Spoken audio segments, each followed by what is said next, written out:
ఏ మొదలెట్టేనా? అవును, మన అలాగా యూట్యూబ్ కదా.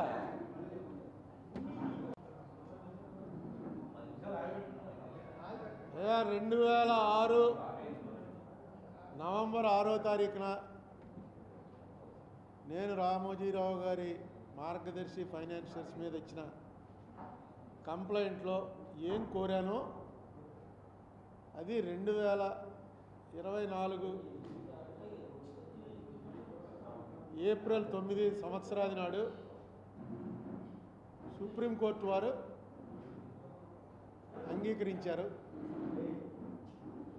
దీని మీద విచారణ జరపమని తెలంగాణ హైకోర్టుని ఆదేశించారు. ఇన్నేళ్లలో ఏం జరిగిందో మిగతా రాష్ట్రంలో వాళ్ళు తెలియకపోయినా రాజమండ్రి ప్రెస్కి బాగా తెలుసు. మీలో తరాలు కూడా మారిపోయాయి. కొత్త వాళ్ళు వచ్చారు, జాయిన్ అయ్యారు. పాత వాళ్ళు కొందరు వెళ్ళిపోయారు, కొందరు రిటైర్ అయిపోయారు.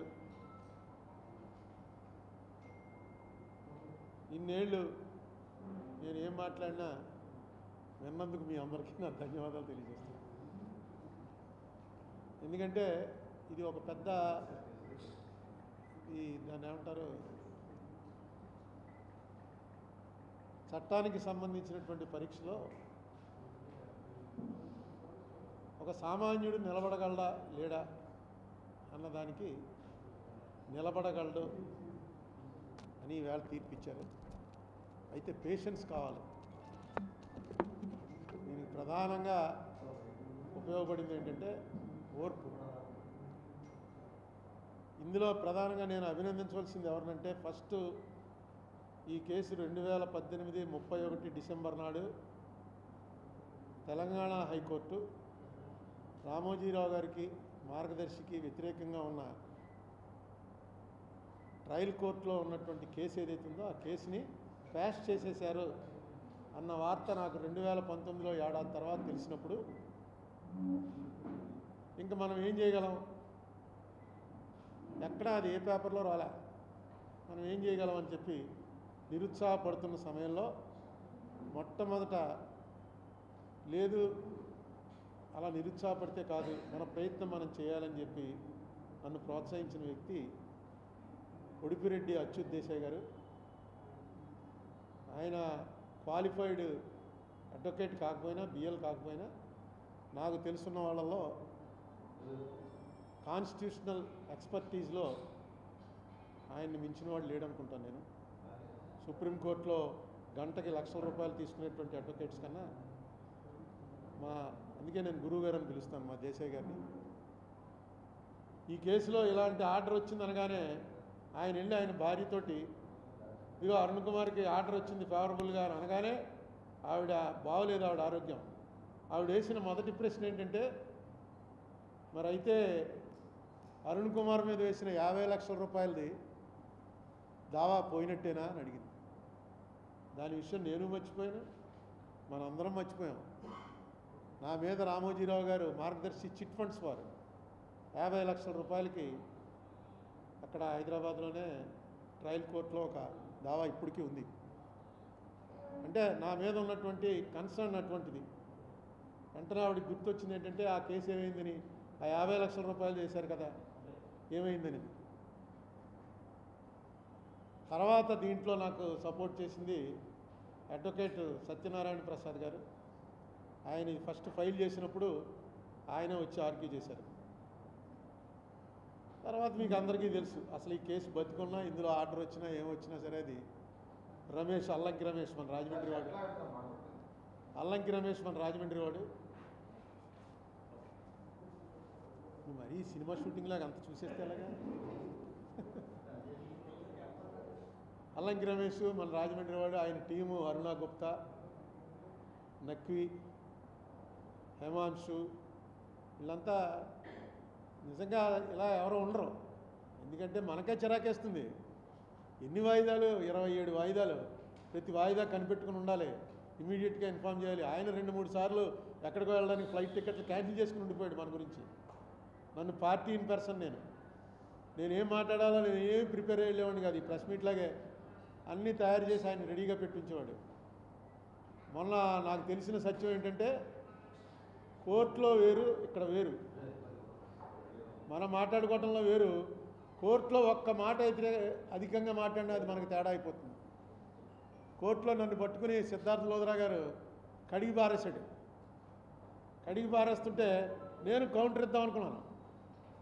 కౌంటర్ ఇద్దామంటే రమేష్ లాగి చెప్పాడు ఊరుకో ఊరుకో అని. ఏంటంటే బెంచి మనం మాట్లాడుతుంది బెంచితోటి, ఇక్కడ ఉన్న సిద్ధార్థ లోద్రాతోటి కాదు మన గొడవ. బెంచి మనకు ఆయన మాటలు నమ్ముతోంది అని మనకు అనుమానం వస్తే అప్పుడు మనం వెర్షన్ చెప్పాలి.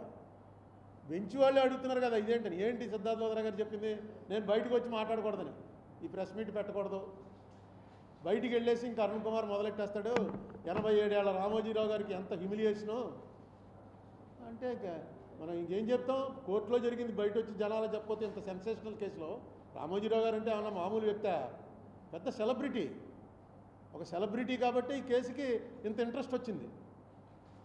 నేను కూడా కోరేది ఏంటి, రామోజీరావు గారు జైలుకి వెళ్ళిపోవాలనో ఏదో కాదు, రామోజీరావు గారు లాంటి వ్యక్తి పట్ల కూడా చట్ట ప్రకారమే వ్యవహరిస్తుంది అనేటప్పుడు చిన్న చిన్న వాళ్ళందరికీ భయం పుడుతుంది. అయ్యో రామోజీరావు గారే చిన్న తేడా చేస్తే కోర్టు పట్టిందిరా, మనం తేడా చేస్తే తీసుకెళ్ళి జైల్లో వేసేస్తారు, జాగ్రత్తగా ఉండాలిరా అని. ఇది ఫైనాన్షియల్ నేరం. ఇది ఫైనాన్షియల్ నేరంలో ఇలా జరుగుతుంటే ఆఖరికి వచ్చి నేను ఆశ్చర్యపోయాను అనమాట. నేను ఎప్పుడైనా, మీరు ఎంతమంది ఉన్నారు, నేను ఎప్పుడైనా ఎవరి గురించైనా పరుషంగా మాట్లాడానా? ఎప్పుడైనా మాట దొరికి రామోజీరావు గారు అనడానికి మర్చిపోయి రామోజీరావు అని వదిలేశానేమో, కానీ నాకు రామోజీరావు గారు అనే అంటాను నేను. ఆయన చేసింది డబ్బులు ఎగ్గొట్టేశాడు, పారిపోతున్నాడు, అమెరికా వీసా రెడీగా ఉంది. ఈవేళ ఈనాడులో వార్తలు చూడండి, ఈవేళ కాదు ఏనాటి నుంచి. ఒక రోజైతే నేను ఈనాడు తీసి ఆశ్చర్యపోయాను.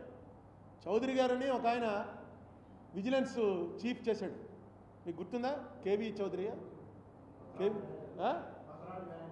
కొసరాజు వీరయ్య చౌదరి.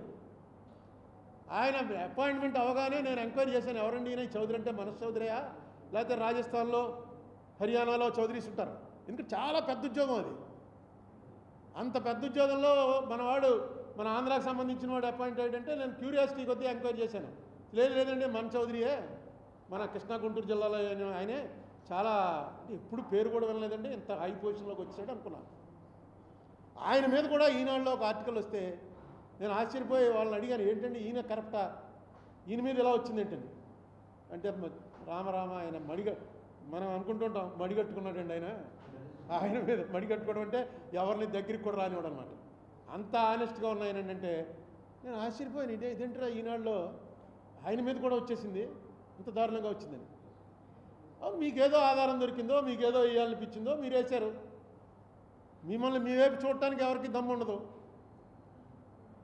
మీరు ఎలా రోజు మీరు రాసే రాతలు ఎలా కావాలంటే అలాంటి రాతలు రాస్తారు. మీరు రాసిన రాతల మీదే ఒకరోజు ఎగ్జిబిషన్ పెడతాను నేను, నా మీద రాసిన రాతల మీదే ఎగ్జిబిషన్ పెడతాను.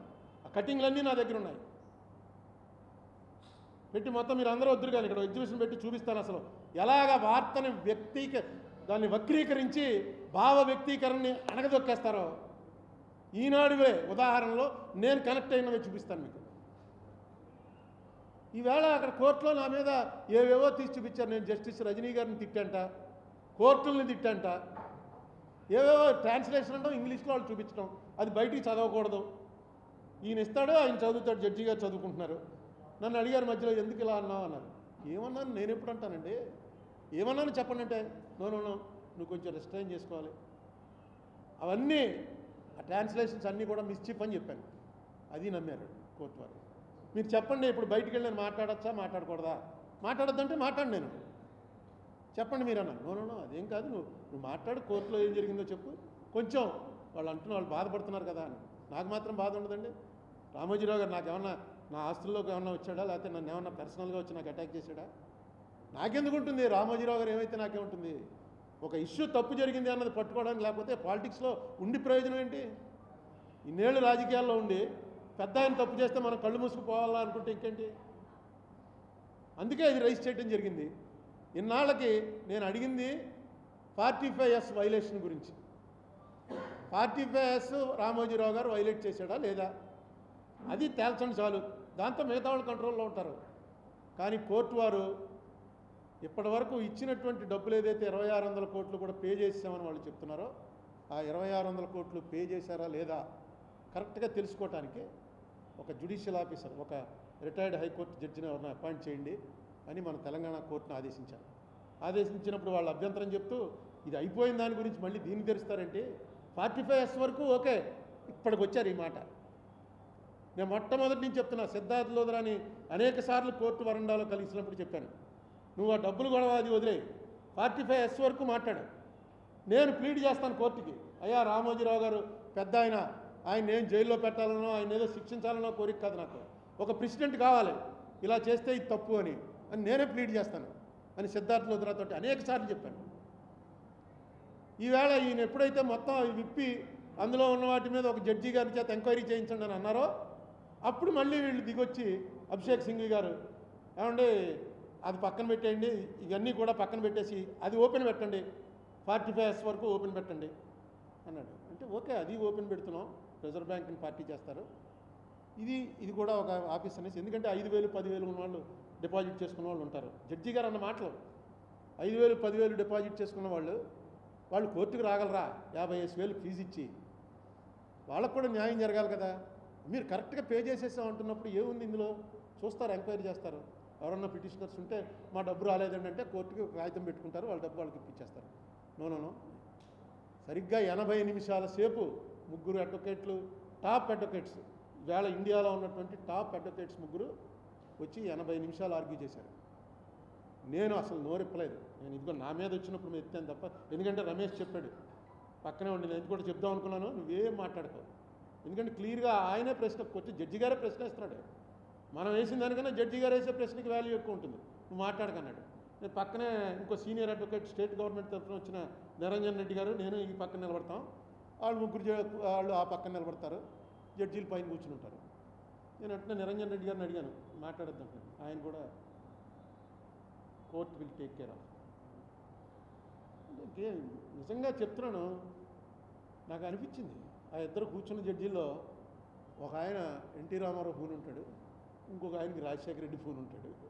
ఎందుకంటే రాజశేఖర రెడ్డికి ఫోన్ జడ్జి గారు ఏం మాట్లాడాల అలా కూర్చున్నాడు. ఎన్టీ రామారావు గారు ఆయన పెద్ద జడ్జి ఇద్దరిలో. ఆయన ప్రతి దాన్ని వాళ్ళు పెట్టిన అంటే అంత చదువుకుని వచ్చారు. కోర్టు ఎన్నండి మేము వేసిన పేజీలు ఎన్ని ఉంటాయనుకుంటున్నారు? ఈ కేసుకు సంబంధించి కోర్టు వారి దగ్గర 1000 పేజీలు ఉంటాయి.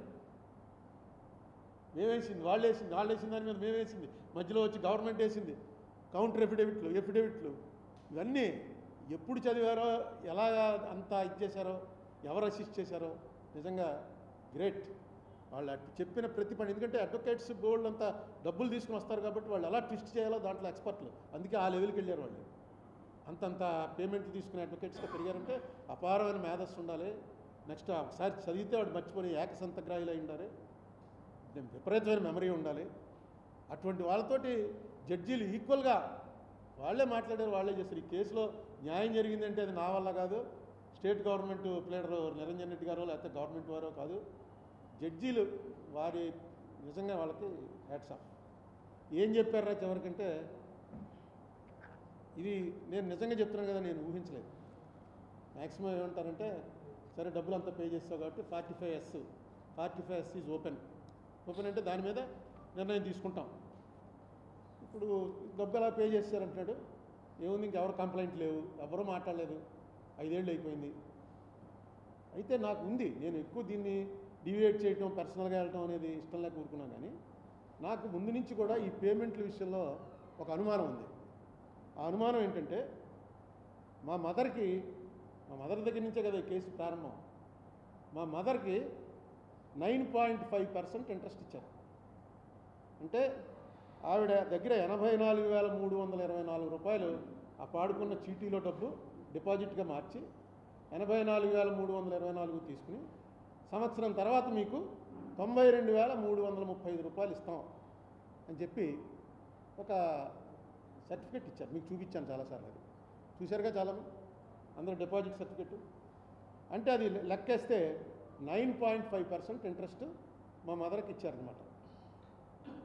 అదే ప్రకారంగా అదే ఇంట్రెస్ట్ రేట్లో లెక్క చూసుకుంటే వీళ్ళు పే చేసేసాం 2,541 కోట్ల రూపాయలు 31 మార్చి 2007 నాటికి మా అవుట్ స్టాండింగ్ లైబిలిటీ. ఇది కోర్టులో వారు వేసినటువంటి ఎఫిడవిట్. మా అవుట్స్టాండింగ్ లైబిలిటీ మార్చి 31, 2007 నాటికి 2,541 కోట్ల రూపాయల 59 లక్షల రూపాయల అవుట్స్టాండింగ్ లైబిలిటీ. రీపేమెంటు ఆగస్టు 31, 2018 నాటికి, అంటే డిసెంబర్లో కేసు కొట్టేశారు కదా, 18 నాటికి కోర్టులో వేశారు. ఎంత రీపేమెంట్ చేశారు?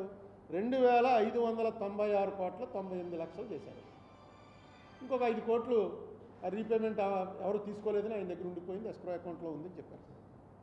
అంటే మొత్తం ఇంట్రెస్ట్ ఎంత పే చేశారంటే 55 కోట్ల 39 లక్షల రూపాయలు ఇంట్రెస్ట్ మేము పే చేసినట్టుగా లెక్క అనమాట. వాళ్ళ లెక్క చెప్పలేదు, క్లియర్గా రాశారు ఏమని, మొత్తం ఇంక్లూడింగ్ ఎక్యూర్డ్ ఇంట్రెస్ట్ మేము అందరికీ పే చేసాం అని ఎఫిడవిట్ వేశారు. ఎక్యూర్డ్ ఇంట్రెస్ట్ అంటే మనకు యాక్చువల్గా 2007 నాటికి అయిపోయింది అనుకోండి, అది మా మదర్ది 2007 నాటికి అయిపోయింది. అదే 2009 దాకా పే చేయలేకపోయారు అనుకోండి, మూసేశారు కాబట్టి ఆ 2 ఏళ్ళ ఇంట్రెస్ట్ కూడా కలిపి, ఎక్యూర్డ్ ఇంట్రెస్ట్ కూడా కలిపి పే చేసాం అని దీని అర్థం. కానీ నేనేమనుకుంటానంటే ఆ ఎక్యూర్డ్ ఇంట్రెస్ట్ కలిపి పే చేస్తే ఎంత అవుతుందని లెక్క చూశాను. వీళ్ళు 55 కోట్ల రూపాయలు కడితే అది దాదాపు 900 కోట్ల రూపాయలు అవుతుంది. నా కాకి లెక్క, ఇంకా ఎక్కువ అవ్వచ్చు. ఒక 900 కోట్ల రూపాయల ఇంట్రెస్ట్ పే చేయవలసి ఉంటుంది. ఎందుకంటే 2007లో ఇద్దామన్న వాళ్ళకి 8కో 9కో 10కో ఇచ్చారనుకోండి, ఆ 3 ఏళ్ల ఇంట్రెస్ట్ కూడా పే చేయాలి 9.5% చొప్పున. అంటే వాళ్ళు ఎంత ప్రామిస్ చేశారో అంత. అది నాకు వచ్చింది. కానీ దీన్ని ఎక్కడ ప్రొలాంగ్ చేసుకుంటూ లాక్కుంటూ వెళ్తాం, ప్రతిదానికి ఈ ఆడికి ఇచ్చావా వీడికి ఇచ్చావా, ఎవరో కంప్లైంట్ ఇవ్వట్లే. ఆయన మాటి మాటికి చెప్పేది అదే, ఎవడో వచ్చి కంప్లైంట్ ఇవ్వట్లేదని. కంప్లైంట్ ఎవరికి ఇవ్వాలో ఎవరికి తెలియదు. ఇప్పుడు మీకుంది, మీరు వేసుకున్నారు మార్గదర్శిలో 10,000 రూపాయలకి మీకు ఇంట్రెస్ట్తో కలిపి 12,000 ఇస్తామని చెప్పి డిపాజిట్ రిసీట్ ఇచ్చారు. అది పెట్టు కూర్చున్నారు మీరు, 12,000 వస్తుందని. ఈ లోపల ఈ గొడవ అంతా వచ్చింది. రామోజీరావు గారికి టైం ఇచ్చారండి, ఆ టైంలో పే చేసేస్తారండి అన్నారు. మీకు పే చేయవలసిన దానికి ఒక ఏడాది తర్వాత 12,000 పే చేశారు. అప్పటికే మీకు ఎలా ఉంటుంది, వస్తుందా రాదా వస్తుందా రాదా ఏంటో ఇదంతా నాకు అర్థం అవ్వట్లేదు, ఈ డబ్బులు వస్తాయి రాదా అన్న టైంలో మీకు ఆ 12,000 రావటమే మహానందం, తీసేసుకున్నారు. కానీ యాక్చువల్గా మీకు ఇవ్వాల్సింది 12,000 కాదు, ఆ 12,000 మీద ఈ 2 ఏళ్లకి ఇంట్రెస్ట్ కలిపి ఇవ్వాలి. అంటే అది ఇంకో 2,000 రూపాయలు ఎక్కువ వస్తుంది. ఆ 2,000 రూపాయలు ఎక్కువ వచ్చిందని ఎవరు పట్టించుకోలేదు. ఎందుకంటే ఇవి వస్తే చాలరా, చచ్చినట్టు పెళ్ళికి వచ్చిందే కట్నం అని ఎంతో కొంత వస్తే చాలు. పాప రామోజీరావు గారు మనకు కరెక్ట్గా పే చేస్తుంటే అరుణ్ కుమార్ అనేవాడు ఎవడో వచ్చి మీద పడి మొత్తం ఆఫ్ చేయించేశాడు అని నన్ను తిట్టుకుంటూ ఎంత ఇస్తే అంత తీసుకున్నారు. అయితే యాజ్ పర్ లా అయితే మాత్రం ఎక్యూర్డ్ ఇంట్రెస్ట్తో కలిపి మేము పే చేసామని వాళ్ళు కమిట్ అయ్యారు. కాబట్టి అలా ఎవరికైనా తేడాలు ఉంటే ఆ తేడాలన్నింటినీ కూడా పరిశీలించమని సుప్రీంకోర్టు వారు హైకోర్టును ఆదేశిస్తూ దీనికోసం ఒక ప్రత్యేకంగా ఒక రిటైర్డ్ జడ్జి స్థాయి జ్యుడిషియల్ ఆఫీసర్ని నియమించండి అని చెప్పారు. జ్యుడిషియల్ ఆఫీసర్ గారు వచ్చి అక్కడ కూర్చోగానే వెంటనే మన వాళ్ళందరూ ఆయన కాగితం ఎలా పెట్టుకోవాలో కూడా తెలియదు. ఎందుకంటే జ్యుడిషియల్ ఆఫీసర్కి జ్యుడిషియల్ ప్రాసెస్ ఉంటుంది, ఆ ప్రాసెస్లోని కాగితాలు పెడితేనే వాళ్ళు అంగీకరిస్తారు. మీకు 1,500 రావాలి, ఏం పెడతారు? మీరు వెళ్ళి హైకోర్టులో, తెలంగాణ హైకోర్టుకి వెళ్ళి నాకు ఇంకా 1,500 బ్యాలెన్స్ ఉందండి అని ఏం పెడతారు? అందుకని నేను అలాంటి వాళ్ళ కోసం, ఎందుకంటే కోర్టు వారు నన్ను ఏం చెప్పారు, అసలు నేను నిన్నటి నుంచి నా పాత్ర అయిపోయింది. గవర్నమెంట్లు వచ్చాయి, 2 గవర్నమెంట్లు. కింద కోర్టులో వేసినటువంటి కృష్ణరాజు గారు వేసినటువంటి కేసుని హైకోర్టు కొట్టేసింది, హైకోర్టు కొట్టేసిన కేసుని సుప్రీంకోర్టు కొట్టేసింది. లేదు, ఈ కేసు కొట్టేయడం అనేది దాన్ని రిమాండ్ చేస్తున్నాం అంటారు, అంటే మళ్ళీ వెనక్కి పంపిస్తున్నాం అంటూ Arun Kumar will also assist the court. Arun Kumar వెళ్ళి కోర్టుని అసిస్ట్ చేస్తాడు ఈ విషయంలో అని నాకు వెసులుబాటు ఇచ్చాడు. అది నాకు ఇచ్చినటువంటి పెద్ద గౌరవంగా భావిస్తున్నాను. నాకు వెసులుబాటు ఇస్తూ అరుణ్ కుమారు రిజర్వ్ బ్యాంక్ ఎందుకు 45 తేలడానికి, ఆంధ్రప్రదేశ్ గవర్నమెంటు, తెలంగాణ గవర్నమెంటు నలుగురిని పార్టీలు చేసి హైకోర్టు జడ్జి గారు, చీఫ్ జస్టిస్ గారు 6 నెలల లోపల ఈ విషయాన్ని పూర్తిగా తేల్చాలి అని ఒక సుప్రీంకోర్టు ఉత్తర్వు. అంటే ఇంక దానికి ఇంకా అప్పీల్ లేదు, సుప్రీంకోర్టు ఉత్తర్వులు వచ్చాయి. నేను నా అసిస్టెంట్ నేను ఏం చేయాలి? అక్కడికి వెళ్ళి 45 రిజర్వ్ బ్యాంక్ వారు తెలుస్తారు, ఈ కట్టిన డబ్బులు ఇచ్చారో లేదో వాళ్ళు ఆంధ్ర తెలంగాణ గవర్నమెంట్లో వస్తాయి చెప్తాయి. నేనేం చేద్దాం అనుకుంటానంటే, నేను ఒక జీమెయిల్ అకౌంట్ ఒకటి ఓపెన్ చేశాను. జీమెయిల్ అకౌంట్ అందరికీ తెలుసు కదా, ఒకసారి అందరూ నోట్ చేసుకోండి, పేపర్ వాళ్ళకి మీ ద్వారా అందరికీ తెలిసేలాగా. ది డిపాజిటర్స్ అన్ని చిన్న అక్షరాలే, ది డిపాజిటర్స్ @gmail.com. చదవనా మళ్ళీ అక్షరాలు ఒకటి, THEDEPOSITORS, depositors, the depositors @gmail.com. ఇందులో మార్గదర్శి కానీ రామోజీరావు కానీ అరుణ్ కుమార్ కానీ ఎవరి పేర్లు ఉండవు. డిపాజిటర్స్ ఎవరైతే ఉన్నారో వాళ్ళు మీ దగ్గర ఏదో మీకు 1000 రూపాయలు రావాల్సింది అయిపోయిందనో 1500 ఆగిపోయింది రావాల్సిందని ఏమైనా ఉండి దానికి ఆధారం కూడా ఉండాలి. ఏంటి దానికి సంబంధించిన సర్టిఫికెట్టో మీకు పే చేసినటువంటి పే ఆర్డరో చెక్కో డ్రాఫ్టో లేకపోతే క్యాష్ పే చేస్తే క్యాష్ పే చేశారనో ఆ ఆధారాలతో సహా మీ పూర్తి అడ్రస్ తోటి ఈ gmail.com కనుక మీరు పంపితే ఎవరన్నా అది కూడా రామోజీరావు గారి కంటే నాకు ఇష్టమండి నేను పంపనన్నవాడు ఏం పంపక్కలా. పంపకపోతే మీరేం ద్రోహం చేసినట్టు కాదు. మీ డబ్బులు ఉంటే అక్కడ మీ డబ్బులు ఉంటే పంపించండి. నేనేం చేస్తానంటే అవన్నీ వాటిని వెంటనే ప్రెస్ మీట్ పెట్టి ఇగో పలానా వాడికి ఎంత ఇవ్వాలి పలానా వాడికి ఎంత ఇవ్వాలి అని నేనేం చెప్పను. మీరేమీ అనవసరంగా ఎందుకంటే హ్యూమిలియేషన్ రామోజీరావు గారికి తెలిసిందంటే మళ్ళీ పేపర్లో నా మీద ఏం రాస్తాడో అనేటువంటి భయం ఎవరికి ఉండక్కర్లేదు. మీరు పంపించినట్టయితే దాన్ని ప్రాపర్ ఛానల్ ప్రాపర్ ఫారంలో రేపు హైకోర్టులో కేసు ఓపెన్ అయ్యి నన్ను పిలవగానే వెళ్ళి అది వారికి దఖలుపరుస్తాను. పరిచి ఇదిగోనండి ఇంతమంది దగ్గర నుంచి నాకు మెయిల్ వచ్చింది, వీరికి పే చేయాలి అని వారు ఒప్పుకున్నట్టయితే పే చేస్తారు, ఒప్పుకోపోయినట్టయితే కోర్టులో చేయాలా వద్దా అన్నది తేలుతుంది. వీళ్ళ తరఫున నేను నా ప్రస్తావన చేసి నా ఆర్గ్యుమెంట్స్ చెప్తాను. నేను పార్టీ ఇన్ పర్సన్, నేను ఎవరిని ప్లేడర్ని పెట్టుకోను, నేనే వెళ్ళి ఆర్గ్యూ చేస్తాను. కాబట్టి నాకు కొంచెం టైం ఎక్కువ కూడా ఇస్తారు. మామూలు ప్లేడర్ల కన్నా నాకు కొంచెం 10 నిమిషాలు టైం ఎక్కువ ఇస్తారు, కొంచెం వింటారు. ఇది వారికి మీరు కన్వే చేయవలసింది, మీ ద్వారా నేను కన్వే చేయాలనుకుంటాను. తర్వాత ఇప్పుడు ఏంటంటే అల్టిమేట్గా ఏదో ఇది రామోజీరావు గారు కేసు ఓడిపోయారు నేను కేసు గెలిచాను అని కాదు. నేను అడిగింది జరిగిన దాని మీద పూర్తి విచారణ జరిపించండి అని. కోర్టు వారు చెప్పింది పూర్తి విచారణ జరిపించండి అని. ఇప్పుడు హైకోర్టులో విచారణ స్టార్ట్ అవుతుంది. బహుశా సమ్మర్ వెకేషన్ అయిపోయాక స్టార్ట్ అవుతుంది. 6 నెలల టైం బౌండ్ పెట్టారు కాబట్టి ఖచ్చితంగా before the end of the year సెలవులు గెలవలు అన్నీ తీసేస్తే ఇయర్ ఎండింగ్ లోపల ఖచ్చితంగా ఒక we'll arrive at a logical conclusion.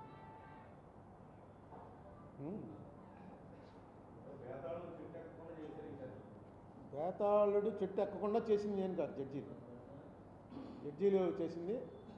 ఇటువంటి నాకేమనిపిస్తుంది ఇటువంటి ఒక్కొక్కటి మొన్న చూడండి ఎలక్టోరల్ బాండ్స్ విషయంలో కానీ ఇవన్నీ కొన్ని ఎక్స్పెక్ట్ చేయనటువంటి జడ్జిమెంట్లు కోర్టు వారు ఇస్తూ ఈ దేశంలో ఇంకా ఈ డెమోక్రసీని బతికించి ఉంచుతాం మేము అనేటువంటి ఒక మెసేజ్ ఇచ్చారు.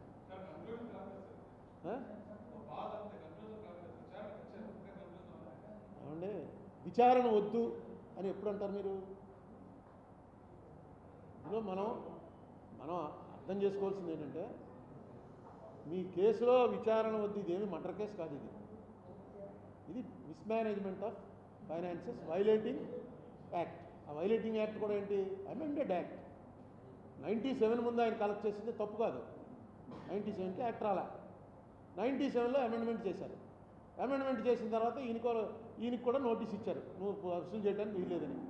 వెంటనే ఈయన నాకు కొంచెం టైం ఇవ్వండి, నేను మా వ్యాపారం అంతా మార్చుకుంటున్నాను, సెటప్ అంతా మారుస్తున్నాను అని చెప్పి అన్నాడు. వాళ్ళు టైం ఇచ్చారు. ఆ టైం ఇచ్చిన తర్వాత ఈయన రిప్లై ఇచ్చాడు, మీరు చెప్పినట్టుగానే మా హెచ్యుఎఫ్ ఇంకా కలెక్ట్ చెయ్యదు అని ఒకటి ఇచ్చాడు లెటర్. ఆ లెటర్ వాళ్ళు తీసుకుని వీళ్ళ అన్ఇన్కార్పొరేటెడ్ బాడీస్ అంటారు, యూఐబీస్లోకి ఇంకా రిజర్వ్ బ్యాంక్ ఇంటర్ఫీర్ అవ్వదు. ఇప్పుడు మన అర్బన్ బ్యాంకులు ఇవన్నీ ఉన్నాయి, వాటి రిజర్వ్ బ్యాంక్ ఎప్పటికప్పుడు పంపుతూ ఉండాలి. చిన్న తేడా వచ్చింది, క్రిసిల్ రేటింగ్ తేడా వచ్చింది, వెంటనే చూసారా మన ఆర్యాపురం అర్బన్ బ్యాంక్ మీద కూడా అంత ప్రాఫిట్లో నడుస్తున్నా దాని మీద కేసులు పెట్టారు. ఏంటంటే చిన్న వైలేషన్, ఏదో డైరెక్టర్ గారి తమ్ముడికి లోన్ ఇచ్చారు, పట్టుకున్నారు, కరెక్ట్గా కట్టేశాడు, అన్నీ చేశాడు, ఇంకేంటంటే అది తప్పది, ఇవ్వకూడదని రూల్ ఉంది, ఇచ్చావు, పట్టుకున్నారు అంతే. దానికి వీళ్ళు ఎక్స్ప్లెనేషన్లు ఇచ్చుకోవాలి. డబ్బు వెనక్కి వచ్చేసింది కదా అంటే కుదరదు. అలాగే ఈయన్ని కూడా హెచ్యుఎఫ్ కలెక్ట్ చేయట్లేదు, అయిపోయింది, మానేసాం, అందరు డబ్బులు వెనక్కి ఇచ్చేసాం అన్న తర్వాత కూడా ఈయన కలెక్ట్ చేస్తూనే ఉన్నాడు. అది నేరం. ఆ నేరానికి పెద్ద శిక్ష పెట్టారు. అయితే ఆ శిక్ష క్రిమినల్ కేసులో శిక్ష కోర్టు వారు 5 ఏళ్ళ సెక్షన్ 5 నెలలు చేయొచ్చు, 5 రోజులు చేయొచ్చు, లేకపోతే మొదటి తప్పిదంగా వదిలేయచ్చు. అదే పెద్ద వయసు వాడు డబ్బులన్నీ కట్టేశాడు, ఎందుకు ఈయన ఇమిలేట్ చేయడం అని వదిలేయచ్చు. నేనే అనుకుంటున్నాను. ఇప్పుడు నాకు రామోజీరావు గారిని ఆయన ఏదో నిద్రలేని రాత్రులు తీసుకురావాలనో ఆయన కంగారు పెట్టాలనో ఏంటి నాకు వచ్చే బెనిఫిట్ ఉంటుంది? ఇది ఒక ఇష్యూ. అయితే నేను ఎక్కడ బాధపడ్డానంటే రామోజీరావు గారికి ఇలా చేయడం ఎంత తప్పండి అని చెప్పేసి సిద్ధార్థ లోద్రా అంటే, రామోజీరావు గారు ఎన్ని చేశారు? మనం అది కూడా ఆలోచించాలి. వీరయోధుడు యుద్ధంలో మరణిస్తే ఏమీ తప్పు కాదు. ఆయన వీరయోధుడు, ఆయన ఎంతోమందిని నరికాడు. నరకటే అన్ని సూసైడ్లు అయ్యో కూడా మనకు లెక్క కూడా తెలియదు. ఆయన అలాంటి యోధుడి మీదకి ఒక చిన్న బాణం ఏదో వేస్తే ఆ బాణం కూడా ఏదేది గోలియత్ స్టోరీలో లాగా కేట్ల బారు ఇచ్చుకుని కొడుతుంటాడు వాడు కుర్రాడు. డేవిడ్ అండ్ గోలియత్ అని బైబిల్ కథలో ఉంటుంది. నేను ఏం మాట్లాడతాను, నేను మాడితే ఎంతమంది చూస్తారు? మీ ఈటీవీ ఎంతమంది చూస్తున్నారు, ఈనాడు ఎంతమంది చూస్తున్నారు? ఒక్కసారి 4 రోజులు ఈనాడు తీసి తిరగేయండి. మొత్తం అసలు వారిని వ్యతిరేకించిన వాళ్ళందరూ కూడా దేశద్రోహులు, గంజాయి అమ్మేస్తున్నారు, అన్నీ మొత్తం పక్కవాడిని చంపేస్తారు, ఆస్తులు ఆక్రమించేస్తారు, ఆడవాళ్ళని రేప్ చేస్తారు. మొత్తం ఇవే కథలు 4 రోజులు తీసి చూడండి. అలాంటి కథ లేకుండా ఒక రోజు ఉందేమో అని. ఎందుకంటే ఆయన ప్రత్యర్థి అంటే అలా కొడతాడు, అది ఆయనకు అలవాటు. అటువంటి వాడి తరఫున సిద్ధార్థ్ లోద్రా గారు అంటే సిద్ధార్థ్ లోద్రా మాట్లాడుతున్నాడంటే సిద్ధార్థ్ లోద్రా మాట్లాడుతున్నట్టు కాదు, అది రామోజీరావు మాట్లాడుతున్నట్టే. ఏమని చెప్తాడు? నాకు 87 ఏళ్ళండి, నాకు ఈ వయసులో ఏంటి నాకు ఈ మిలియేషన్ నాకనే అంటాడు. ఎందుకంటే ఆయన రిప్రజెంట్ చేస్తూ మాట్లాడుతున్నాడు. సో ఆయన రామోజీరావు, నేను అదే అన్న, రామోజీరావు గారి పేరు చెప్తే మొత్తం రాష్ట్రం తెలుగు వాళ్ళందరూ భయపడుతుంటే నేను రామోజీరావు గారికి భయపడ్డానా ఏంటి? రామోజీరావు గారు నాకు భయపడతాడా? ఏం మాట్లాడుతున్నావు అన్నాను. అన్నదాన్ని మీరు మొత్తం వీడియోల్లో ఏం పెట్టేశారంటే అందరికీ రామోజీ అంటే భయం, రామోజీకి నేనంటే భయం అంటే అదే దాని అర్థం. ఏం చేస్తాం? అది ఇప్పుడున్న సోషల్ మీడియాలో ఉన్న ట్రెండ్. దాని ఏమన్నా వీళ్ళందరూ ఎవడెవడు పెట్టాడు, వాళ్ళందరూ పేర్లు రాసి వీళ్ళందరూ తప్పు చేశారండి. గ్యాగ్ ఆర్డర్ అడిగారు. అది గ్యాగ్ ఆర్డర్ అంటే నోరు మూసేయాలి. ఆ విషయం నేను ఎత్తకూడదు అనమాట. ఈ మార్గదర్శి విషయం ఎత్తకూడదు అని ఒక ఆర్డర్ ఇవ్వండి. ఇతను బయటికి వెళ్ళి పెద్ద ఆయనకి ఎంత హ్యూమిలియేషన్ క్రియేట్ చేస్తున్నాడో చూడండి. నేను ఏంటి కేసు అంతా అయిపోయి డిక్టేషన్ అయిపోయాక అప్పుడు కూడా నేను మాట్లాడా.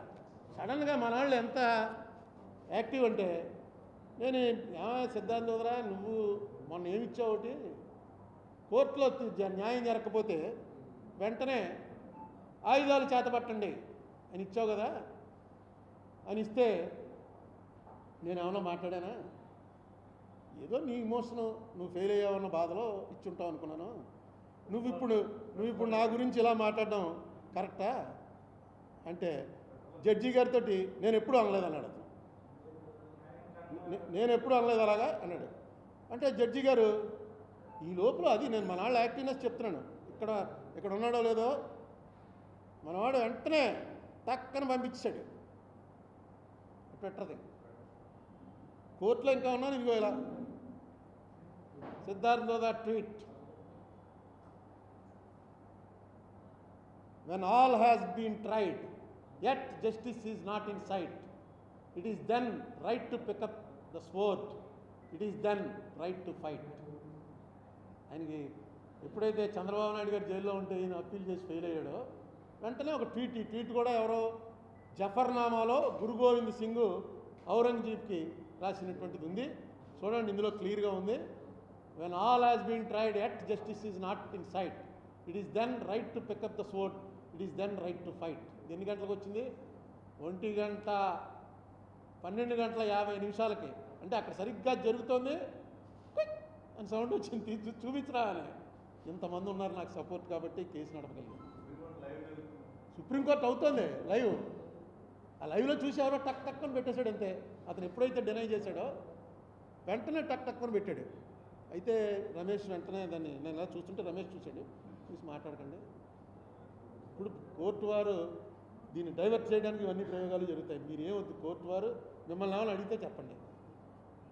కోర్టు వారు నన్ను ఒకటే అడిగారు. ఏమడిగారంటే జడ్జిమెంట్లని వెళ్ళి క్రిటిసైజ్ చేసినా తప్పు లేదు, నేను ఇచ్చిన జడ్జిమెంట్ అందరికీ నచ్చాలని లేదు, జడ్జిమెంట్ని క్రిటిసైజ్ చేసినా తప్పు లేదు, కానీ నువ్వు చాలా సీనియర్ పొలిటీషియన్వి, చాలా బాగా ఆయనకి ఎలా అర్థమైందో నాకు తెలియలేదు, నువ్వు బాగా మాట్లాడతావు, కొంచెం కోర్టు లిమిటేషన్స్ తెలుసుకుని దాని ప్రకారం మాట్లాడు అంతే.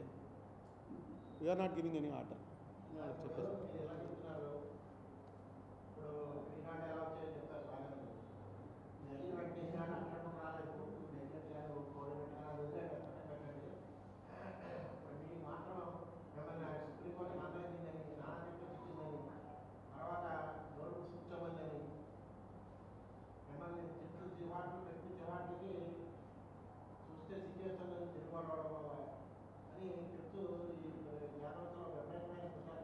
అంటే వాట్సాప్ యూనివర్సిటీలో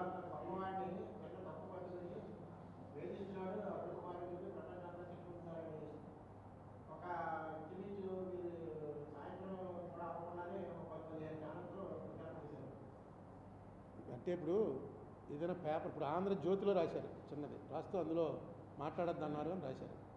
ఆంధ్రజ్యోతి ఒక రిప్యూటెడ్ పేపర్ కాబట్టి అందులో రాసింది మనం పరిగణలోకి తీసుకోవాలి. తప్పని ఇప్పుడు ఆంధ్రజ్యోతి వాళ్ళు ఎవరున్నారో అది వాళ్ళు రేపు రాస్తారు ఇలా చెప్పాడు. అది వాళ్ళకి అక్కడి నుంచి వచ్చిన రిపోర్టరు అభిమానం ఉండొచ్చు. ఇప్పుడు ఈ రామోజీరావు గారికి చాలామంది అభిమానులు ఉన్నారు. నేను ఆఫ్టర్ ఆల్ గారిని నాకే ఇంతమంది ఇలా వెంటనే పంపించేటువంటి ఫ్రెండ్స్ ఉంటే రామోజీరావు గారిది ఎంత సెటప్ ఎన్నేళ్ళ నుంచి అదే కదా నేను పడుతున్న బాధ. ఇదే ఇంకోటి చేస్తుంటే నేను ఇంత పట్టించుకోను.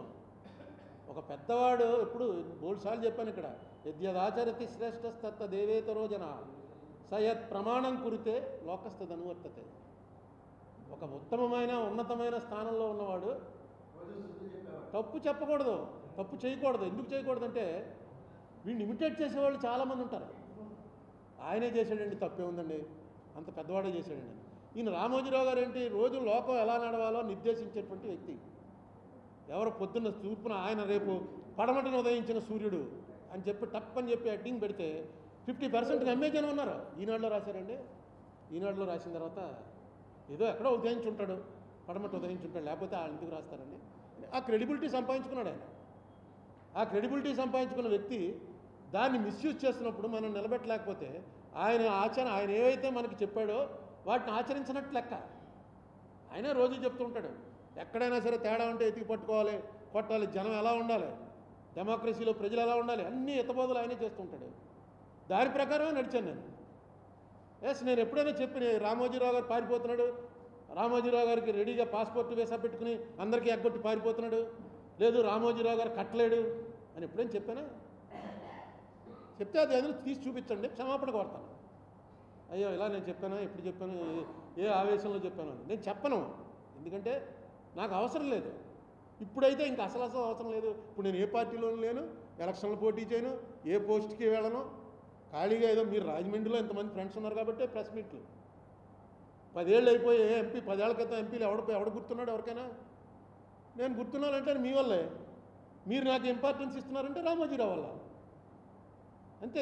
ఇందులో ఎవరికి తెలియదు, రామోజీరావు అనేటువంటి ఒక అత్యంత బలవంతుడైనటువంటి వ్యక్తితోటి ఒక సాధారణమైన అరుణ్ కుమార్ అన్నవాడు తలపడ్డాడు కాబట్టే అరుణ్ కుమార్ అన్న పేరు ఎవరికైనా నలుగురికి ఇంకా గుర్తుంటుంది. ఇది అందరికీ తెలుసున్నదే. రామోజీరావు గారు అన్నవాడు తప్పు చేయకూడదని నేను ఇప్పటికీ కోరుకుంటున్నాను. ఇది తప్పు చేయలేదు అతనని చెప్పాలనే కోరుకుంటున్నాను. ఎందుకంటే నెమ్మదిగా ప్రజలకి నమ్మకాలు పోతాయి. రోజు మంచి చెప్పేవాడు పరమ దుర్మార్గుడా, ఇది ఎక్కడ దారుణంరా బాబు అని. నేను రామోజీరావు గారిని శిక్షించాలని ఎప్పుడు చెప్పలే. దానికి 2 ఏళ్ళు జైలు శిక్ష ఉంది. నన్ను అడుగుతూ ఉంటారు, దీనికి ఏంటండి కేసుని? 2 ఏళ్ళు జైలు శిక్ష అంటే వెంటనే వాట్సాప్లో వచ్చేస్తుంటాయి, 2 ఏళ్ళు జైలు తప్పదు, రామోజీరావుకి తప్పదు అని. ఏం చేయను? బాలకృష్ణకి బట్టలు ఇప్పేసిన ఉండవల్లి, పక్కనే పవన్ కళ్యాణ్ పక్కపక్క అంటే నాకే ఆశ్చర్యం వచ్చి చూసాను. అసలు బాలకృష్ణ మేము ఎప్పుడు బాలకృష్ణ టాపిక్కే రాలేదు ఏంటిదని.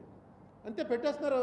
ఏవో దాని మీకే తెలియాలి. అది ఆ స్ట్రైకింగ్ బట్టి దాన్ని వ్యూయర్షిప్ని బట్టి పేమెంట్ వస్తుంది యూట్యూబ్ నుంచి అని. వ్యూయర్షిప్ రావాలంటే నేను మాట్లాడినట్టు పెడితే రాదు కాబట్టి ఏదో తేడా ఎడ్డింగ్ పెడితే వస్తుంది. ఇగో మనాడు పెట్టాడు ఒకసారి, పెడితే ఒక ఆయన నాకు శత్రువు అయిపోయి ఇప్పటికీ రోజు తిడుతుంటాడు.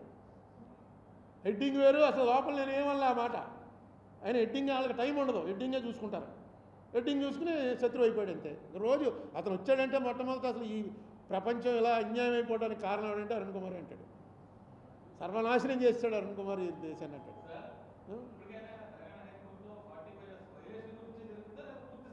45S వైలేషన్ గురించి జరపడానికే రిజర్వ్ బ్యాంక్ వారిని పార్టీ చేశారు. ఆంధ్ర తెలంగాణ ప్రభుత్వాలను ఎందుకు పార్టీ చేశారంటే వీళ్ళు ఇచ్చినటువంటి ఈ 70 దస్త్రాల్లో 2,70,000 పేర్లు వాళ్ళందరికీ డబ్బులు ఇచ్చేసామని ఏదైతే చెప్తున్నారో అది కరెక్టా కాదా? తెలంగాణలో ఎంతమందికి ఇచ్చారు, ఆంధ్రాలో ఎంతమందికి ఇచ్చారు, 2 ప్రభుత్వాలు కూడా వచ్చి అందులో పాలు పంచుకోవాలి. పాలు పంచుకున్న తర్వాత ఎవరో మళ్ళీ వీళ్ళిద్దరూ కొట్టుకుంటుంటే జడ్జీలు చూడక్కర్లేదు. వాళ్ళిద్దరూ చెప్పే వినడానికి మళ్ళీ ఒక జ్యుడిషియల్ ఆఫీసర్ని నియమించమన్నారు. ఆ జ్యుడిషియల్ ఆఫీసర్కి ఇవన్నీ ఇస్తారు, ఇచ్చి తీసుకుంటారు. వీళ్ళ ముగ్గురు చేస్తున్న దాంట్లో నన్ను కూడా పెట్టారు. నాకు ఇచ్చినటువంటి ఆనర్ ఏంటంటే అరుణ్ కుమార్ వీళ్ళు అసిస్ట్ ద కోర్ట్ అన్నారు. కోర్టుకి ఇతను అంటే డెఫినెట్గా నేను ఏం చేయగలను అని ఆలోచించాను. ఇదిగో అది depositors@gmail.comకి మీరు పంపించినట్టయితే అవన్నీ కరెక్ట్గా పట్టు. నాకు ఎలాగా పని లేదు ఇప్పుడు ఏమీను, ఈ ఎలక్షన్లో నా పాత్ర లేదు. మీరు పంపిస్తే అన్నీ జాగ్రత్తగా పెట్టి కోర్టు వారి ముందు పెడతాను. మీ అడ్రస్లు లేకపోయినా ఇందులో చాలామంది ఉప్పారం దొంగన కూడా కానీ ఇలాంటి రకరకాలు పెడుతుంటారు. పెట్టండి, ఏం పర్వాలేదు, మీ ఓపిక, నాకేమీ నష్టం లేదు. మామూలుగా రోజు ఎవడో తిట్టకపోతే బాగుంటలేదు, అందుకని ఎవడో తిడుతూ ఉండండి. అదే కోర్టు అడిగింది, ఎలా వాళ్ళకి రెమెడీ ఏంటి? నేను ఇందాక చెప్పాను కదా, నీకు 10,000 వచ్చింది, నీకు 14,000 రావాలి. కానీ ఈనాడు రామోజీరావుతో ఏం పడతావు, వచ్చింది లేరా బాబు 10,000 వచ్చింది అదే చాలని. అప్పుడు నువ్వు నాకు రాస్తావు, ఇదిగో పలానా డేట్ నాడు నాకు 10,000 ఇచ్చారు కానీ 2 ఏళ్ళు ఆలస్యంగా ఇచ్చారు, ఈ 2 ఏళ్ళు ఇంట్రెస్ట్ లెక్క కట్టి నాకు ఇప్పించండి. నువ్వు ఫిగర్ కూడా ఎక్కెళ్ళా, నాకు ఎంత వస్తుంది అంత వస్తుందని. నీకు ఉన్నటువంటి డిపాజిట్ ఫారం మీద ఎంత డబ్బు అయితే నీకు ఇస్తామన్నారో అంత డబ్బు ఏ రోజు ఇచ్చారు, ఏ రోజు ఇస్తా అన్నారు అన్న డీటెయిల్స్ చాలు. ఆ ఇచ్చిన డేట్కి ఇస్తానన్న డేట్కి మధ్యన ఉన్న గ్యాప్కి వాళ్ళే చెప్పారు ఏమని, ఇంక్లూడింగ్ యాక్యూర్డ్ ఇంట్రెస్ట్ పే చేసామని చెప్పారు. ఆ ఎక్యూర్డ్ ఇంట్రెస్ట్తో పే చేస్తే 54 కోట్లు అవ్వదు ఇంట్రెస్ట్, 540 కోట్ల 1,540 కోట్లు అవుతుంది. అందుకని నాకు అప్పటి నుంచి అనుమానం ఉంది. ఇప్పుడు కోర్టు వారే డైరెక్ట్గా చెప్పారు కాబట్టి ఇప్పుడు మళ్ళీ కొత్తగా ఈ విషయం తీసుకొచ్చి దీని మీద మళ్ళీ సంవత్సరాలు ఏం నడుపుతామని ఇప్పుడు కోర్టు వారు అన్నీ మొత్తం దీనికి సంబంధించిన మొత్తం విచారణ ఈ కోర్టు సుప్రీంకోర్టు ఇచ్చిన జడ్జిమెంట్లో మొత్తం విచారణ జరుగుతుంది. వస్తే ఇవ్వాల్సి ఉంటే వస్తారు, లేదు ఇచ్చేసాడు అనుకోండి ఆయన మీకు 2 ఏళ్ళు ఆలస్యంగా మొత్తం ఇంట్రెస్ట్తో డబ్బు పే చేసాడండి. పే చేసేస్తే ఎక్కువ అవ్వాలి ఇక్కడ. అది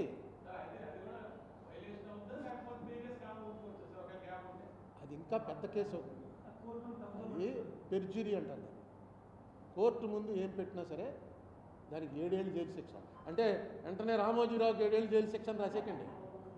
పెర్జురీ ప్రూవ్ అయితే, పెర్జురీ అంటే కోర్టు ముందు ఏదైనా తప్పుడు స్టేట్మెంట్ ఇస్తే, మొన్న ఎందుకు ఈ రజనీ గారు కోర్టులో కొట్టించేశారు మన ఈ కేసు, రజనీ గారి కేసు కొట్టేసాకే మనం దిగింది ఇందులోకి 2018.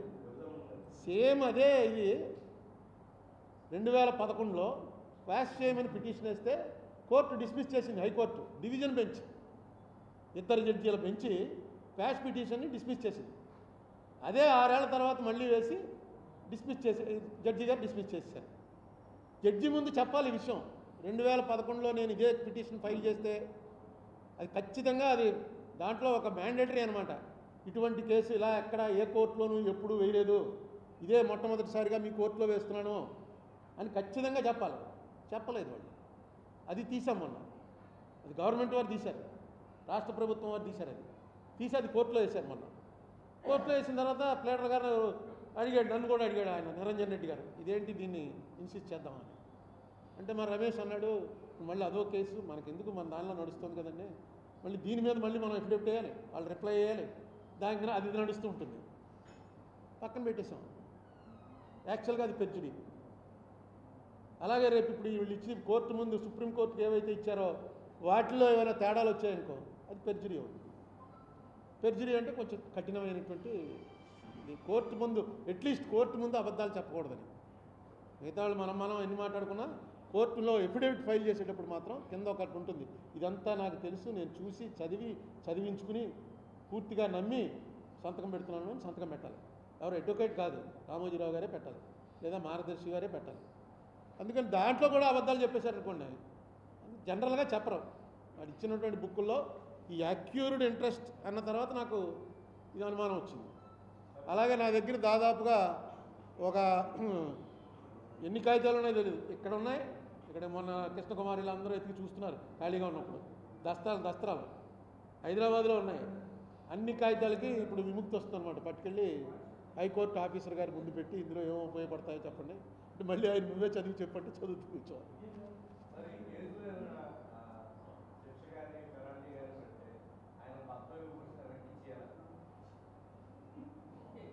ఏదో ఇప్పుడు నువ్వు ఈ వాట్సాప్ యూనివర్సిటీ గురించి అడక్క క్వశ్చన్ ఏమో ఇప్పుడు ఇలాంటిది నా దృష్టిలో ఉన్నాయేమో తెలియదు, ఫస్ట్ ఆఫ్ ఇట్స్ కైండ్ కేసే. ఇటువంటి పర్సనాలిటీ నేను ఇంత ముందు కూడా చాలాసార్లు చెప్పాను, ఇండియాలో ఒకే వ్యక్తి ఇంత పవర్ఫుల్ వ్యక్తి నేను ఇంకోటి చూడలే. అంటే ఈయన ఇప్పటివరకు చూడలేదు, నేను టీవీలో వాటిలో చూశాను. రామోజీరావు గారి కన్నా పవర్ఫుల్ వ్యక్తి ఇంకొకళ్ళని నాకు కనపట్లేదు. మీకు ఎవరికైనా కనపడచ్చు. ఎందుకంటే అన్ని పార్టీల్లోనూ ఆయనకు ఆ పలుకుబడింది. సో అటువంటి వ్యక్తి కాబట్టే ఈ కేసు మీద ఇంత ఇంట్రెస్ట్ నేను చూపించాను, మీరు చూపించాను. ఇదే మామూలుగా ప్రకాశ్ నగర్లో అప్పలకొండ ఉన్నాడు కానీ అటు చాలా డబ్బులు దొబ్బేస్తున్నాడు అంటే పోలీస్ స్టేషన్లో కంప్లైంట్ చేయని పోతారు. అంతే కదా. మాకేం పని లేదనుకుంటున్నావా? మీరు వచ్చి ఒక్కసారి ఆ కెమెరా ఫోటో తీయాలన్నా డబ్బులు తీసుకుంటున్నట్టుగానే అంత దోపిడీ చేసేస్తున్నాడు అంటే ఎవడైనా వెళ్తాడా? ఆయన కాబట్టే దీనికి ఇంత ఇంపార్టెన్స్ వచ్చింది. పరువు నష్టం అంటే అది వెళ్ళి దాన్ని అడ్వాన్స్ చేయించుకుని ఇప్పుడు కాదు, ఎప్పుడైతే Jaganmohan Reddy government chit fund, నా మీద పరువు నష్టం దావా వేసింది చిట్ ఫండ్ వారు, ఫైనాన్షియర్స్ వారు కాదు, మార్గదర్శి చిట్ ఫండ్ కంపెనీ వారు నా మీద పరువు నష్టం దావా వేస్తూ ఏం చెప్పారంటే, ఎవడో రామోజీరావు ఏదో అన్నాడని నువ్వు మా మార్గదర్శిని తప్పుపడతావా? అందులో అంటే రామోజీరావుకి మాకు ఏ సంబంధం లేదు, రామోజీరావు అన్నాడని నువ్వు ప్రెస్ మీట్ పెట్టి మమ్మల్ని ఏమో మార్గదర్శి చిట్ ఫండ్స్ తప్పులు చేస్తున్నావు. దానికి ఈ 2 ఏళ్ల క్రితం అనుకుంటాను ఇక్కడ గవర్నమెంట్ వారు ఎవరైతే అఫిడవిట్ వేసాడో ఆయన్నే పిలిచి ఇంట్రాగేట్ చేశారు. ఆయన ఇంట్రాగేషన్లో ఒప్పుకున్నాడు. ఎవరయ్యా మీ బాస్ అంటే రామోజీరావు, మీ చైర్మన్ ఎవరో రామోజీరావు, అన్నీ రికార్డ్ అయి ఉన్నాయి. అది పట్టుకెళ్ళి ట్రయల్ కోర్టులో వేసి ట్రయల్ స్టార్ట్, అది కూడా చేస్తాను. ఇప్పుడు అలాగా ఖాళీగానే ఉన్నాను కదా.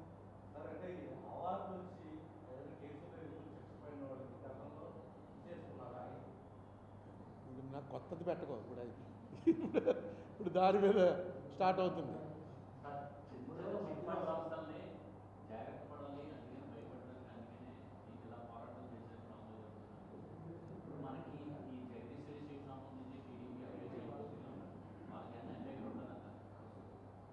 అంటే అసలు మన ఆంధ్రప్రదేశ్లో నాకు తెలిసి చిట్ ఫండ్ యాక్ట్ ఎవడో ఫాలో అవట్లా. జగదీశ్వరి చిట్టే కాదు, ఏ చిట్ ఫండ్ యాక్ట్ వాడు, చిట్ ఫండ్ కంపెనీ వాడు చిట్ ఫండ్ యాక్ట్ని ఫాలో అవ్వట్లేదు. చిట్ ఫండ్ యాక్ట్ ప్రకారం ఫస్ట్ది ఏంటంటే, చిట్ ఫండ్ యాక్ట్ అనేది పుట్టినరోజునే ఫస్ట్ పెట్టింది, చిట్ ఫండ్ కంపెనీ నడుపుతున్నవాడు వేరే వ్యాపారాలు చేయకూడదు. నువ్వు చిట్ ఫండ్ కంపెనీ పెట్టావు, మేమందరం చీటీ పాటలు తీసుకొచ్చి నీ దగ్గర డబ్బులు పెట్టాం, ఈ డబ్బులన్నీ పెట్టి నువ్వు ఒక వ్యాపారం పెట్టావు, ఆ వ్యాపారం స్వీట్ షాప్ ఒకటి పెట్టావు, ఆ స్వీట్ షాప్ బాగా అమ్ముతుందనుకో మాకు బాగానే ఇచ్చేస్తావు డబ్బులు, స్వీట్ షాప్ దివాళా తీసింది, చిట్ ఫండ్ కంపెనీ ఎత్తేసిపోతావు. అదే జరిగాయి. నేను ఎవడో జనాలను మోసం చేసి ఎత్తుకుపోదామని ఏ వ్యాపారం మొదలెట్టాడు, గత్యంతరం లేక పారిపోతాడు. చిట్ ఫండ్ కంపెనీలో అలాంటి అవకాశం ఇవ్వకూడదనే 82లో అనుకుంటాను దీన్ని సిస్టమైజ్ చేయాలి. చాలా కంపెనీలు ఎత్తేస్తున్నారు. మన రాజమండ్రిలో మా మదరు ఇంటికి వచ్చేవాడో నీలాంటాడో నాలాంటాడో ఇంటికి క్లోజ్లో వాడికి 1% కమిషన్ వస్తుంది. ఏమంటే మీరు ఒక చీటీలో చేరండి, నెలకు 5,000 కడితే చాలు, మీకు ఆ సంవత్సరం అయ్యేటోడికి ఎంత వస్తుంది, ఎంత వడ్డీ కడుతుంది, నీకేమొస్తుందా ఇందులో అంటే, నాకు ఇది చేర్పిస్తే నాకు 5,000 వస్తుందండి చేరేవారు. అలా బోల్ డబ్బులు పోయాయి. అలాగే ఈనాడులో కూడా చేరారు. ఈ మార్గదర్శిలో ఈనాడు చూసి చేరారు. అయితే మార్గదర్శి ఎవరికి తెలుసు, ఈనాడు రామోజీరావు గారి కంపెనీ అండి. అందుకని రామోజీరావు తప్పు చేయడు, ఎందుకు చేస్తాడు, రామోజీరావుకి నా డబ్బులు ఎందుకు కావాలి అంత పెద్దవాడికి అని చేరారు. ఈయన చేస్తుంది అసలు చిట్ ఫండ్ యాక్ట్ ఏనాడు ఈయన బాగా, అసలు ఆయన ఇంకో వ్యాపారం చేయకూడదు, అన్ని వ్యాపారాలు చేస్తున్నారు. అది కూడా అడిగేవాళ్ళు లేడు. ఇప్పుడు అది కూడా నేను అడుగుతాను, చిట్ ఫండ్ కంపెనీ వాడు వేరే వ్యాపారం చేయకూడదు. చాలా సింపుల్. అందరూ రామోజీరావు గారు లేకపోతే ఉంటుంది, చిట్ రిజిస్టర్లు చిట్ రిజిస్టర్ చేసేటప్పుడు చూడాలి వీడికి ఇంకే వ్యాపారాలు ఏమి చోట్ల సంతకం పెట్టుతున్నారు, ఇచ్చేస్తున్నారు. ఇదే జరుగుతుంది ఇక్కడ. అసలు కంపెనీ యాక్ట్ ప్రకారం మేము చేస్తున్నాం అని అంటారు. Company act chit fund act వేరు. చిట్ ఫండ్ యాక్ట్ ఏ యాక్ట్ ఉందో ఆ యాక్ట్ ఫాలో అవ్వాలి. నువ్వు కంపెనీ యాక్ట్ ప్రకారం ప్రింటింగ్ ప్రెస్ పెట్టుకున్నావు, కృష్ణకుమార్ అనుకో, ప్రింటింగ్ ప్రెస్ పెట్టుకుని కరెక్ట్గా ప్రింటింగ్ ప్రెస్కి ఏ సంవత్సరం ఎన్ని ప్రింట్ చేస్తావు అన్నీ కూడా కంపెనీ రిజిస్టర్కి పంపించేస్తున్నావు. వాడు ఆడిట్ చేస్తున్నాడు, వచ్చేస్తుంటే టక్మని చెప్పి నీ దగ్గర దొంగ నోట్లు ప్రింట్ చేస్తున్నామని పట్టుకున్నారు పోలీసు వాళ్ళు వచ్చి. చేస్తే దొంగ నోట్లు రిజర్వ్ బ్యాంక్ యాక్ట్ నాకు వర్తించదండి, నేను కంపెనీ యాక్ట్ ప్రకారం నా కంపెనీ పెట్టుకున్నాను, నేను దొంగ నోట్లు చేస్తున్నాను. దొంగ నోట్లు చాలామంది చేయట్లేదు, అరుణ్ కుమార్ అడుగుతున్నాను, నేను ప్రింటింగ్ చేసి ఇస్తున్నాను. ఏ ప్రింటింగ్ అయినా చేయబడను అని పెట్టాంగా బోర్డు, అని చేయకూడదంటే అలాగా ఇదే ఆర్గ్యుమెంట్. ఆయన చేస్తున్న ఆర్గ్యుమెంట్ ఇదే. ఇది అర్థం అవడం కోసం చెప్పాను. అంటే ఆయన దొంగ నోట్లు ప్రింట్ చేస్తున్నాడా అని మీరు పెట్టేస్తే నేనేం చేయలేను, కానీ ఇదే ఆర్గ్యుమెంట్. దానికి ఖచ్చితంగా రిజర్వ్ బ్యాంక్ యాక్ట్ ప్రకారం వాళ్ళ మింట్ ఉంటుంది, వాళ్ళ ప్రింటింగ్ ప్రెస్ ఉంటాయి, అక్కడ తప్ప ఎవడు ప్రింట్ చేసినా సరే అది నేరం, చాలా భయంకరమైన శిక్షలు ఉంటాయి. అది నాకెందుకు వర్తిస్తుందండి, నేను కంపెనీ యాక్ట్ ఫాలో అవుతున్నా లేదా చూడండి.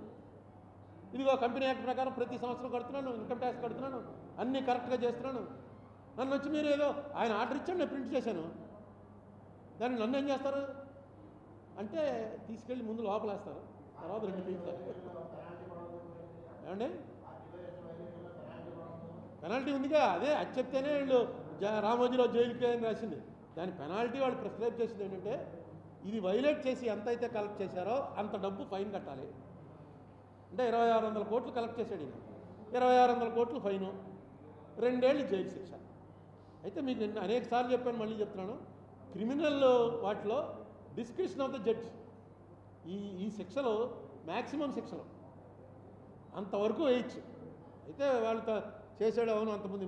నేనే రామోజీరావు గారు ప్లేడర్ అంటే నేను చెప్తున్నాను 62 నుంచి ఈయన వ్యాపారం చేస్తున్నాడండి, ఎవడో డబ్బులు ఎగ్గొట్టాడని చెప్పలేదు. మీరు కావాలంటే ఎంక్వైరీ చేసుకోండి, ఎవడన్నా ఎగ్గొట్టాడా, నన్ను ఇమ్మంటే నా పేపర్లోనే ఫుల్ పేజ్ ఇస్తాను, నేను ఎవడదైనా ఎగ్గొడితే రండి అని. నేను ఇది అయిపోయి మీరు 97 తెచ్చిన తర్వాత కూడా చేస్తున్నానన్నది నా మీద ఆరోపణ. మరి ఏం చేయను, నాకు డబ్బులు ఇచ్చేవాళ్ళేమో వాళ్ళ నమ్మకం నా మీదే ఉంది, పట్టుకొచ్చి ఇస్తున్నారు, పెట్టాను. ఇగో ఈవేళ తప్పు అన్నారు కదా, పలానా రోజున మూసాను.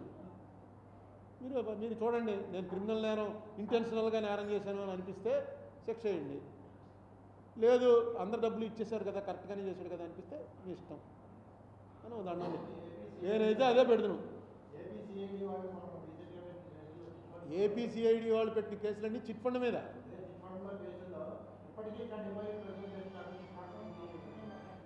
చేస్తున్నారండి. మీకు గవర్నమెంట్ వారు పెట్టేటప్పుడు అక్కడ కేసు ఉంటేనే పెడతారు. రామోజీరావు గారు పేపర్లో రాసేసినట్టుగా గవర్నమెంట్ వారు రాయటం కుదరదు. మీరు ముందు అందరూ తెలుసుకోండి, అది తెలుగుదేశం గవర్నమెంట్ అవని, కాంగ్రెస్ గవర్నమెంట్ అవని, వైసీపీ గవర్నమెంట్ అవని, గవర్నమెంట్లో ఒక ఆఫీసర్ ఒక కేసు పెడుతున్నాడంటే ఆ కేసులో సబ్స్టెన్స్ ఉంటేనే పెడతాడు, లేదా వాడి జీవితం పోగొట్టుకోవడానికి సిద్ధపడి పెడతాడు. ఎందుకంటే వాడిని అన్నీ రాయాలి. ఇప్పుడు ఈ స్కాముల కేసులు అవి పెట్టేశాడండి, జగన్ ఫోన్ చేసి చెప్పేశాడండి, చంద్రబాబు పెట్టేయమన్నాడండి, ఇవన్నీ ఉత్తినే పేపర్లో, ఈనాడులోనూ మిగతా పేపర్లో రాసేవి తప్ప వీళ్ళు పెట్టేయమంటే పెట్టేయడానికి అక్కడ ఆఫీసర్లు ఏమి ఈ గవర్నమెంట్ ఉంటుందో ఇంకో గవర్నమెంట్ ఉంటుందో ఎవరికి తెలుసు. చిట్ ఫండ్ కంపెనీ మీద పెట్టిన కేసులు 100% కరెక్ట్. ఇదే నేను చెప్పినందుకు నా మీద డెఫినేషన్ కేసు వేశారు. ఇదే నేను 2007లో చెప్పాను, చిట్ ఫండ్ కంపెనీ యాక్ట్ వాళ్ళు ఫాలో అవ్వట్లేదు, చిట్ ఫండ్ యాక్ట్ ప్రకారం ఖచ్చితంగా డబ్బు తీసుకెళ్ళి బ్యాంకులో పెట్టాలి, వాళ్ళు ఏనాడు బ్యాంకులో పెట్టలేదు. ఇక అంతకన్నా వైలేషన్ ఉంటుంది. ఆ డబ్బే తీసుకొచ్చి మార్గదర్శి ఫైనాన్షియర్స్ అన్న దాంట్లో పెట్టారు, ఆ డబ్బే తీసుకెళ్ళి ఉషోదయాలో పెట్టారు. రామోజీ ఫిల్మ్ సిటీ ఎలా కొన్నారు, ఈ డబ్బుతోటే కొన్నారు. ఈ డబ్బు ఎవరిది, ప్రజలది, ప్రజలకు వడ్డీ ఇచ్చేసాం కదా అంటున్నారు. చెప్పి చేయాలి. ఇదే కనుక యాక్ట్ ప్రకారం చేసుంటే 10,000 రూపాయలకి 9.5 ఇంట్రెస్ట్ కాదు, ఆయనకు వచ్చినటువంటి లాభాలకి వీళ్ళకి 24% 30% వస్తుంది వీళ్ళకి. వీళ్ళే కనుక అందులో ఆ డబ్బే షేర్ అయ్యి ఉంటే, ఆ డబ్బు షేర్ కాకుండా వీళ్ళు డిపాజిట్ కింద పెట్టుకున్నారు. డిపాజిట్ మీద 9% 10% ఎంతో ఇచ్చారు ఇంట్రెస్ట్. మా మదర్కి ఇచ్చిన ఇంట్రెస్ట్ 9.5% ఇచ్చింది ఆవిడకి వచ్చిన డబ్బు.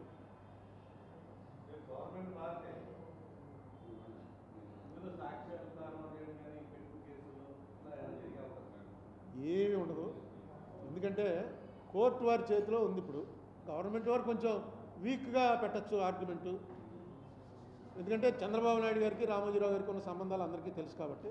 నేను అందుకే చంద్రబాబు నాయుడు గారిని ఇలా జరిగింది అని నేను ఎప్పుడూ అనలా. నేను కేసీఆర్ని అడిగాను కానీ చంద్రబాబుని అడగలా ఈ కేసులో ఎప్పుడు, ఎందుకంటే ఆయన అనవసరం హ్యూమిలియేషన్ ఆయనకి, అందుకని నేనే దాన్ని మాట్లాడలేదు.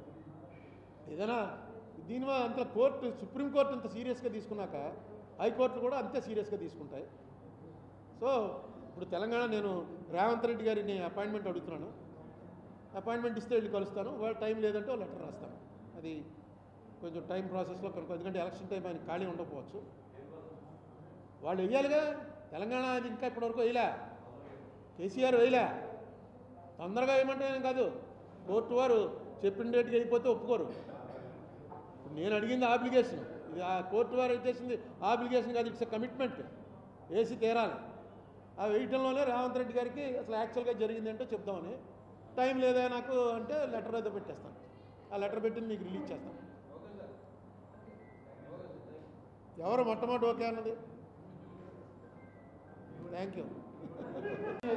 మొత్తం పాలిటిక్స్కి ఒకటే ఉదాహరణ చెప్తున్నాడు. నా పక్కన బాబీ ఏడి, ఎందుకు లేడు? పాలిటిక్స్లో ఉన్నాడు. బాబీ ఒక పార్టీకి సపోర్ట్ చేస్తున్నాడు, నేను రానండి అన్నాడు. ఎందుకంటే మన ఆఫీస్కి అన్ని పార్టీల వాళ్ళు వస్తారు.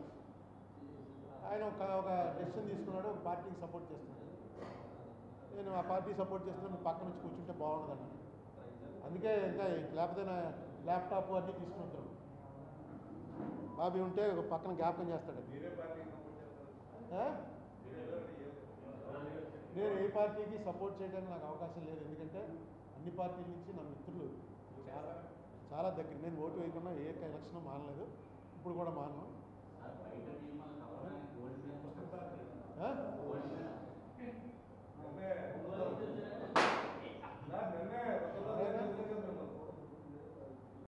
ఎవరైనా ఎప్పుడైనా కలవచ్చు, నాకు అందరూ స్నేహితులే. నేను ఏ పార్టీకి ఓటు వేయమని అడగను, ఏ పార్టీకి చేయను.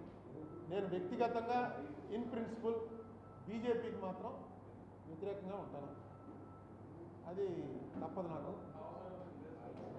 నాకు right from the beginning I'm against BJP principles.